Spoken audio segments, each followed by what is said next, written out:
Oke, baik. Selamat pagi, siang, ataupun malam pada Bapak Pak Fadil. Perkenalkan, saya Hans Joseph Silatonga dengan NIM 182237072 dari kelas 02. Di sini akan mempresentasikan laporan dari UTS saya. Nah, di sini tugasnya adalah merancang sebuah platform menggunakan pendekatan domain driven design platform. Nah, jadi di sini ada beberapa uh, daftar isi yang bisa kita lihat di sini, dibagi menjadi 3 bab. Yang pertama ada analisis DDD, yang kedua adalah dokumentasi, dan yang ketiga adalah analisis interaksi subdomain dan bounded context sesuai dengan yang spesifikasi tugas di Edunext. Oke, kita mulai saja dari yang pertama, langsung ke penjelasan core domainnya. Di sini core domain dari platform saya ini adalah proses pemesanan tiket pesawat. Ya, sebelumnya saya mengambil studi kasus Traveloka yang merupakan platform pemesanan perjalanan terbesar di Indonesia ya pada saat ini, dan saya juga lumayan sering untuk menggunakan aplikasi Traveloka ini. Jadi saya menggunakan ini sebagai studi kasus untuk tugas saya kali ini, dan saya menetapkan core domainnya adalah yang ini, proses pemesanan tiket pesawat, karena alasan-alasan berikut ini. Yang pertama, sumber revenue utama, di mana tiket pesawat itu menjadi produk dengan volume transaksi dengan nilai tertinggi. Kemudian memberikan competitive advantage juga, seperti price alert, easy reschedule, dan harga real time yang lebih kompetitif dibandingkan dengan platform-platform lain. Kemudian yang ketiga, tingkat kompleksitasnya itu tinggi. Jadi sistemnya itu harus mampu menangani ribuan permintaan per detiknya gitu ya, kalau di Traveloka. Kemudian yang keempat, ada dampak bisnis langsung, karena kalau misalnya ada kesalahan pada proses pemesanan, itu akan menimbulkan kerugian finansial atau juga bisa menghadirkan keluhan dari pengguna. Nah, yang kelima adalah pusat dari semua fitur lain, karena pada skenario normalnya saya juga memakai Traveloka itu pada umumnya adalah untuk pemesanan tiket pesawat. Jadi fitur-fitur lain seperti mungkin hotel atau kereta atau perjalanan lain itu jarang digunakan. Nah, kita masuk ke penjelasan subdomain dan bounded konteksnya. Di sini dalam pendekatan DDD ya, saya memetakan subdomain system. Di sini ada flight booking management, payment confirmation, user profile and authentication, flight data and integration. Jadi ada 4 di sini ya. Dan dipetakan juga ini sebagai core domain. Yang kedua ini payment dan confirmation sebagai supporting. Yang user profile itu sebagai generic, dan flight data dan integration itu sebagai supporting. Nah, untuk keterangannya bisa dilihat di sini, alasan utama dimasukkan dan deskripsinya. Oke. Kemudian kita masuk ke bagian definisi bounded konteksnya. Sini saya memetakan 4 bounded konteks. Yang pertama, flight booking konteks. Ini mencakup seluruh logika bisnis pemesanan tiket lah, termasuk kayak yang dijelaskan di sini, pemilihan jadwal penerbangan, input data, dan lain-lain. Kalau payment itu ya terkait pembayaran, seperti namanya payment konteks. Kalau user konteks itu bertanggung jawab terhadap data pengguna, ya, autentikasi, login, dan pengelolaan histori transaksi dari pengguna. Dan kalau integration itu menangani komunikasi dengan layanan eksternal seperti API, nah, dan lain-lain. Kita masuk ke desainnya sekarang.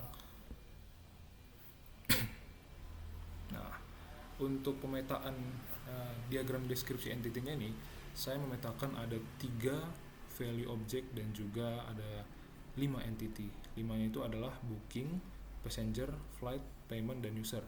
Yang value objectnya adalah flight schedule, seat class, dan juga price detail. Di sini dapat dilihat deskripsinya, kalau booking itu dia mewakili proses pemesanan tiket oleh si pengguna. Nah, kemudian kalau passenger itu entity passenger menyimpan detail pribadi setiap penumpang seperti nama, tanggal lahir, dan identitas lain. Kalau flight atau penerbangan itu ya menyimpan informasi terkait penerbangan, rute maskapai, dan lain-lain seperti waktu keberangkatan dan kedatangan. Kalau payment ya terkait pembayaran. Kalau user itu merepresentasikan pengguna sistem yang dapat melakukan pemesanan tiket, yang dapat melakukan booking tadi.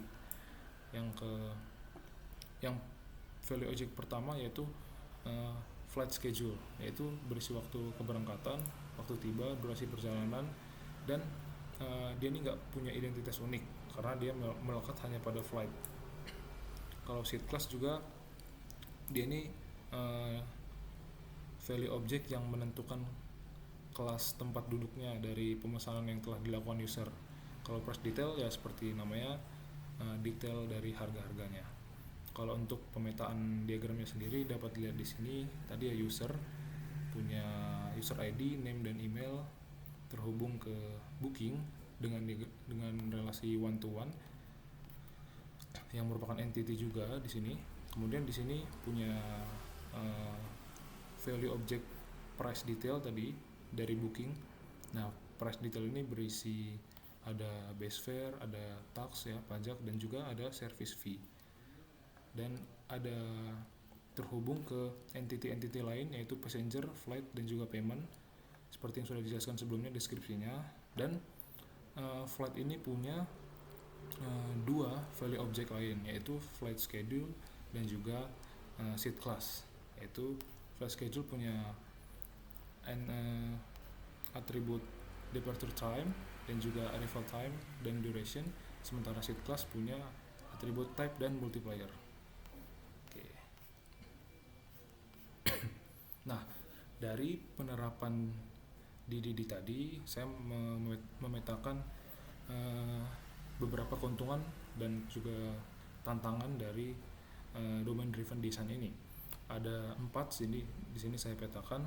Mulai dari keuntungannya yaitu strukturnya itu lebih modular, di mana bounded context itu dapat dikembangkan dan diuji secara terpisah tanpa menimbulkan konflik antar tim karena dia udah tahu batasan-batasan masing-masing, udah terbounded konteks-konteksnya yang tadi saya jelaskan di sini. Nah, yang kedua itu adalah meningkatkan keselarasan tim, di mana DDD ini mendorong semua pihak ya termasuk pengembang, analis, dan lain-lain untuk menggunakan bahasa yang sama. Dan yang ketiga itu adalah skalabilitas yang tinggi, di mana dengan model domain yang jelas, sistem mudah diintegrasikan dengan API eksternal yang nanti juga di bagian 2 akan saya bahas. Yang keempat adalah kemudahan perawatan kode karena perubahan pada satu domain nggak akan mempengaruhi domain lain. Tantangannya di sini saya petakan ada 3. Yang pertama butuh pemahaman mendalam tentang domain bisnis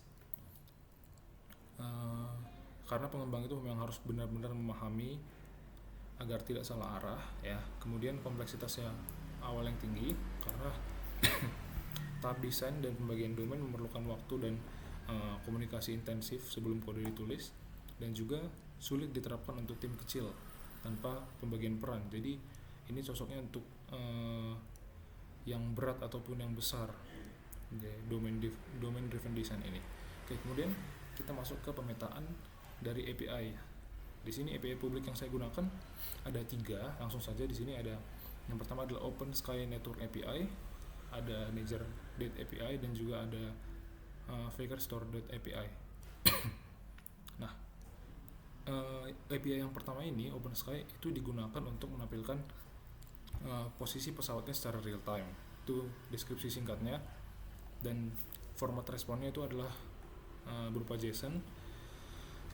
Ya kalau yang Niger.date ini untuk memeriksa apakah tanggalnya itu bertepatan di hari-hari libur nasional atau tidak gitu. Intinya untuk dia bisa mendapatkan diskon ataupun penyesuaian harga terhadap jadwal keberangkatan pesawat yang dipilih oleh user. Yang ketiga itu adalah Fakerstore API. Ini digunakan untuk menampilkan layanan tambahan seperti bagasi, asuransi, dan lain-lainnya untuk dapat diintegrasikan ke bagian pembayaran.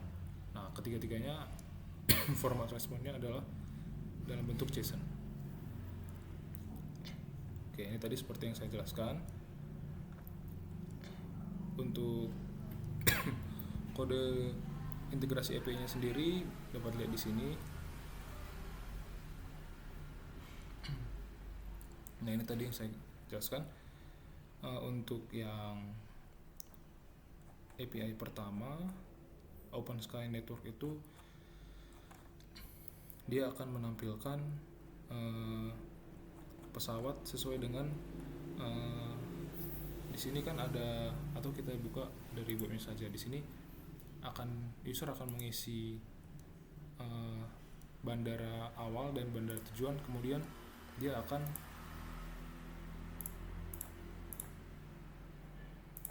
kita lihat dia akan menampilkan pesawat-pesawat yang ada di sekitar bandara awal dan tujuan secara real time.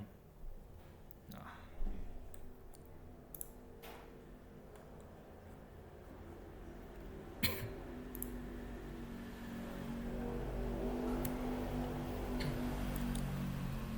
sepertinya di sini agak ada masalah.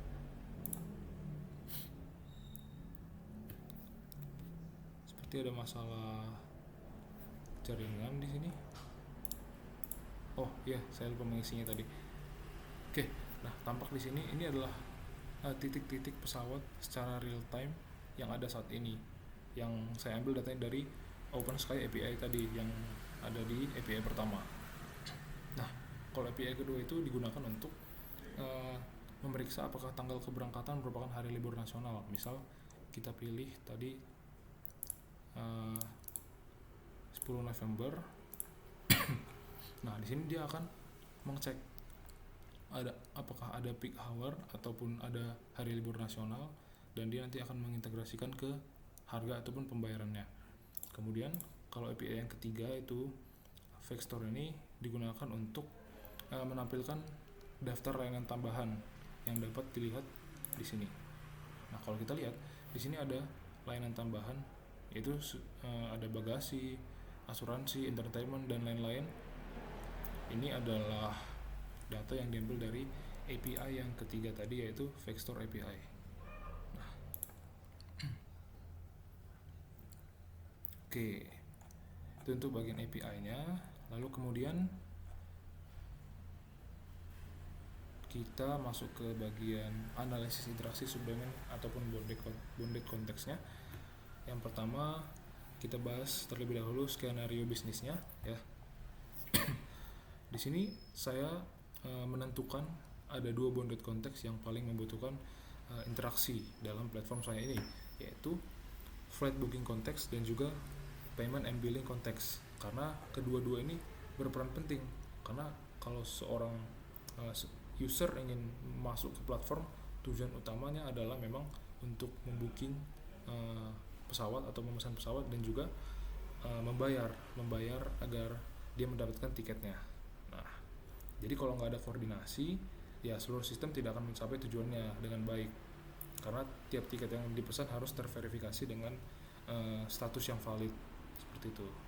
Nah, di sini saya menggunakan pola mapping konteks, yaitu customer supplier pattern dengan pendekatan partnership. Ya, bisa dilihat pemetaannya secara umum ada di sini, di mana customer itu adalah flight booking dan juga payment and billing itu sebagai supplier. Nah, kalau dari elemen peran, customer itu meminta layanan, supplier menyediakan layanan. Kalau dari fungsi, flight booking itu membuat dan mengelola pesanan, payment and billing itu memproses pembayaran dan mengirim status. Kalau dari tipe interaksi, flight booking ini dan payment and billing dia saling ketergantungan, dan media komunikasinya adalah REST API. Oke.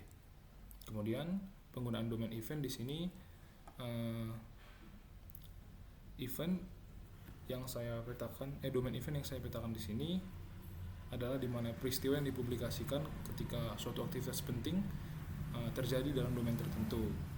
Di sini payment and billing konteks akan mempublikasikan payment completed event. Ya, ini adalah event di mana user itu transaksi user itu berhasil diselesaikan. Nah, Kemudian kita lihat juga struktur informasi yang ada di sini. Di sini ada beberapa atribut yang saya petakan, yaitu payment ID, booking ID, amount paid, payment method, payment time, dan juga status. Nah, alur dari struktur informasi yang ini adalah sebagai berikut. Yang pertama itu, kalau transaksinya sudah berhasil, payment and billing konteks tadi akan mempublish event payment completed event yang ini. Nah, lalu flight booking konteks akan mendengarkan event tersebut lalu mengubah status tiket menjadi issued. Kemudian sistem akan mengirimkan notifikasi email dan etiket kepada pengguna secara otomatis. Jadi pengguna nanti akan mendapatkan notifikasi yang berisi etiket karena tadi paymentnya sudah terverifikasi pembayarannya. Nah, oke, secara umum mungkin seperti itu yang pemetaan analisis interaksi subdomain dan bounded konteksnya. Mungkin sekian presentasi dari saya. Mohon maaf bila ada kesalahan dalam pembuatan laporan ataupun presentasi. Saya tutup. Terima kasih.